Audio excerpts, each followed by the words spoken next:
अवधूत news, rapid action news, आईना सच का, सहयोग सभी का।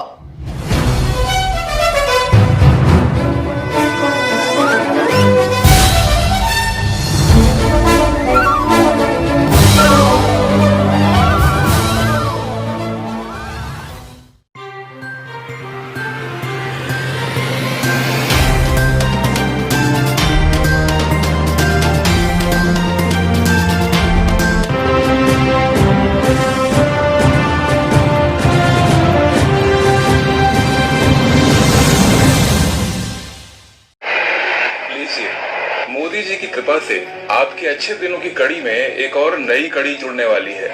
अगर आपकी जेब में खनखनाता हुआ खजाना है तो फिर अच्छे दिनों के इस करिश्माई साल में आप भारतीय रेल को भी खरीद सकते हैं। जी, अब कागज कलम उठा के ताजा खबर नोट कर लीजिए। खबर यह है कि देश के 109 रूट पर चलने वाली 151 रेलगाड़ियों की बोली लगाने के लिए बाजार खोल दिया गया है। इसका सीधा सा मतलब ये है, आइए बोली लगाइए और ट्रेन खरीद लीजिए। जी हाँ, पड़ गए ना चक्कर में। आजाद भारत के इतिहास में ऐसा पहली बार होने जा रहा है। धन्य है पीयूष गोयल जी और धन्य है मोदी जी का विजन। अब तक तो हम और आप सिर्फ ट्रेन का टिकट खरीदते आए थे। अब मोदी जी और पीयूष गोयल की कृपा से कोई भी बिजनेसमैन, धंधे वाला आदमी, कोई भी सेठ जी, कोई भी लाला जी चाहे तो पूरी की पूरी ट्रेन रूट समेत खरीद सकते हैं। और अब सवाल यह है कि सेठ जी ट्रेन खरीदने के बाद करेंगे क्या? अब सेठ जी कोई सरकार तो है नहीं जो आपकी सुविधा के लिए ट्रेन चलाएंगे।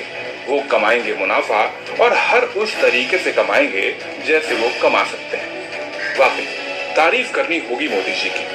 70 साल के इतिहास में पहली बार ट्रेन की नीलामी होने जा रही है। जो अब तक नहीं हुआ वो पहली बार हो रहा है। जो नेहरू जी तक नहीं कर पाए वो मोदी जी करने जा रहे हैं। वाह मोदी जी वाह। गरीबों का ख्याल हो ना हो, कारोबार करने वाले सेठ जी लोगों का कितना ध्यान है। अब देशद्रोही तो इस पर भी सवाल उठा सकते हैं, लेकिन भाई इस विजन की गहराई को तो समझो कि जब ट्रेन चला के सेठ जी कमाएंगे तभी तो देश में तरक्की और खुशहाली होगी। अब क्या हुआ कि बाद में महंगी टिकट की वजह से गरीब आदमी ट्रेन की टिकट न खरीद पाए।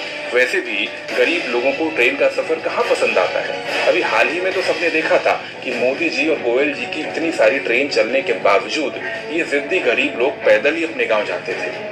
हो सकता है कि यहीं से मोदी जी और पीयूष गोयल जी को ट्रेन को प्राइवेट सेक्टर को बेचने का आइडिया भी आया हो। अरे भाई, जब गरीब आदमी ट्रेन में बैठ ही नहीं रहा तो ट्रेन को बेचो सेठ जी को। अब देश की सरकार भला क्यों टेंशन ले। सेठ जी चलाएंगे अपनी ट्रेन और कमाएंगे अपना मुनाफा। जिसे ट्रेन में चढ़ना हो चढ़ ले। भाई वाह, गरीब लोगों से लेकर सेठ जी तक के फायदे के बारे में सोचने वाली ऐसी दिलदार सरकार की तारीफ तो बनती है। और साथ ही तारीफ बनती है इनके तेज तर्रार एटीट्यूड के लिए भी। एकदम फटाफट अंदाज में 1 जुलाई को मिनिस्ट्री ऑफ रेलवे ने प्राइवेट कंपनियों से प्रपोजल भी मंगवा लिए हैं। भारत सरकार को उम्मीद है कि इससे वो प्राइवेट कंपनियों से करीब 30,000 करोड़ रुपए तक का इन्वेस्टमेंट जमा करेगी। अब जैसे ही देश के 109 रूट पर 151 ट्रेन की डील हो जाती है, फिर देखिए कैसे कायाकल्प होता है भारतीय रेल का। हो सकता है कि जल्द ही न्यूज चैनल आपको ये भी समझाना शुरू करें कि भारतीय रेल की कृपा बस यही रोकी हुई थी। हरी चटनी के साथ 151 ट्रेन की डील जैसे ही फाइनल होगी, भारतीय रेल पर कृपा एकदम से बरस पड़ेगी।